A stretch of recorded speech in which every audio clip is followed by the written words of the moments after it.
Hello welcome to Tamil campus channel. இந்த வீடியோவில் நம்ம எதை பற்றி பார்க்க போகிறோம்னா, வாட்ஸ்அப்பில் இப்போ புதுசாக ஸ்கேன் டாக்குமெண்ட் அப்படிங்கிற ஃபீச்சர் வந்திருக்கு. இது மூலமாக நீங்கள் ஒரு ஃபோட்டோ எடுத்து அதை பிடிஎஃபாக கன்வெர்ட் பண்ணி டைரெக்டாக நீங்கள் யாருக்கு சென்ட் பண்ணணுமோ சென்ட் பண்ணிக்கலாம். முன்னாடியெல்லாம் இதுக்காக ப்ளே ஸ்டோரில் போய் பிடிஎஃப் கன்வெர்ட்டர் அப்படின்னு அப்ளிகேஷன் சர்ச் பண்ணி ஏதாவது ஒரு அப்ளிகேஷன் இன்ஸ்டால் பண்ணி அதன் மூலமாக ஃபோட்டோ எடுத்து அதை பிடிஎஃபாக கன்வெர்ட் பண்ணி அந்த ஃபைலை வாட்ஸ்அப்பில் சென்ட் பண்ணுவீங்க. இப்போ வாட்ஸ்அப்பில் அந்த ஆப்ஷன் இன்பில்டாகவே வந்துட்டு, இந்த ஆப்ஷன் உங்களுக்கு வரணுன்னா ஃபஸ்ட்டு நீங்கள் வாட்ஸ்அப்பை ப்ளே ஸ்டோரில் போய் ரீசெண்ட் வெர்ஷனுக்கு அப்டேட் பண்ணிக்கோங்க. அப்படி அப்டேட் பண்ணிட்டு ஓப்பன் பண்ணுங்கள். இப்போ யாருக்கு பிடிஎஃப் ஃபைல் சென்ட் பண்ண போகிறீங்களோ அவங்களோட சேட்டில் போய்ட்டு இந்த அட்டாச்மெண்ட் இதை கிளிக் பண்ணிங்கன்னா டாக்குமெண்ட் வரும். இதை கிளிக் பண்ணுங்கள்.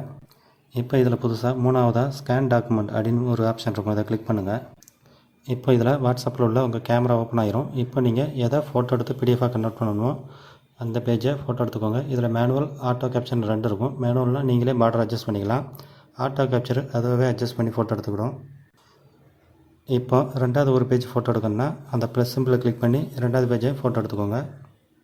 உங்களுக்கு மொத்தம் எத்தனை பேஜ் தேவையோ அத்தனை பேஜை அந்த ப்ளஸ் சிம்பிளை கிளிக் பண்ணி நீங்கள் ஃபோட்டோ எடுத்துக்கலாம். அடுத்து இதில் உள்ள ஃபில்டர் அந்த ஆப்ஷனை கிளிக் பண்ணி நீங்கள் இந்த பேஜை கலராக சென்ட் பண்ணணுமா இல்லைனா பிளாக் அண்ட் ஒயிட்டாக சென்ட் பண்ணணுமா அப்படிங்கிறத நீங்கள் செலக்ட் பண்ணிக்கலாம். இதில் நீங்கள் அப்ளை கொடுத்தீங்கன்னா நீங்கள் எந்த பேஜ் செலக்ட் பண்ணிங்களோ அந்த பேஜ் மட்டும் கலராக மாறும். அப்ளை டு ஆல் கொடுத்தீங்கன்னா எல்லா பேஜுமே நீங்கள் என்ன செலக்ட் பண்ணிங்களோ அந்த ஆப்ஷனுக்கு தகுந்த மாதிரி மாறிக்கிடும். அடுத்து கிராப் அண்ட் ரொட்டேட்டு இதை கிளிக் பண்ணி ஒரு வேளை இது பார்டரை சரியாக செலக்ட் பண்ணலைன்னா இதில் உள்ள 4 எட்ஜில் உள்ள பார்டரை நீங்களே கிராப் பண்ணிக்கலாம் மேனுவலாக. அதேமாதிரி இதில் உள்ள ரொட்டேஷன் ஆப்ஷனை யூஸ் பண்ணி இதை போர்ட்ரைட்டாக இருந்தோன்னா நீங்கள் லேண்ட்ஸ்கேப் மாற்றிக்கலாம். இல்லை தலைகீழாக இருந்தோன்னா நீங்கள் நேராக மாற்றிக்கலாம்.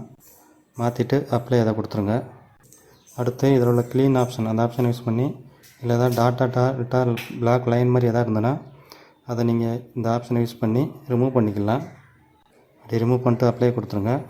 அதேமாதிரி இதில் ஏதாவது உங்களுக்கு பேஜ் தேவையில்லைன்னா அந்த பேஜை செலக்ட் பண்ணிட்டு டெலீட் கொடுத்துக்கலாம். இப்போ உங்களுக்கு தேவையான செட்டிங்லாம் மாற்றிட்டு போதும்னா நெக்ஸ்ட்டு கொடுங்க. இப்போ இது ஆட்டோமேட்டிக்காக பிடிஎஃபாக கன்வெர்ட் ஆகிட்டு இப்போ சென்ட் பட்டனை கிளிக் பண்ணுங்கள். இது இப்போ பிடிஎஃப் ஃபைலாக கன்வெர்ட் ஆகி சென்ட் ஆகிட்டு இதில் எத்தனை பேஜை நீங்கள் சென்ட் பண்ணியிருக்கீங்க அது மென்ஷன் ஆகிருக்கு. இது எவ்வளோ எம்பி இருக்குது அப்படிங்கிறது மென்ஷன் ஆகிருக்கு. இப்போ இதை நீங்கள் யாருக்கு சென்ட் பண்ணீங்களோ அவங்க ஓப்பன் பண்ணும்போது டைரெக்டாக பிடிஎஃப் ஃபைலாக தான் ஓப்பன் ஆகும்.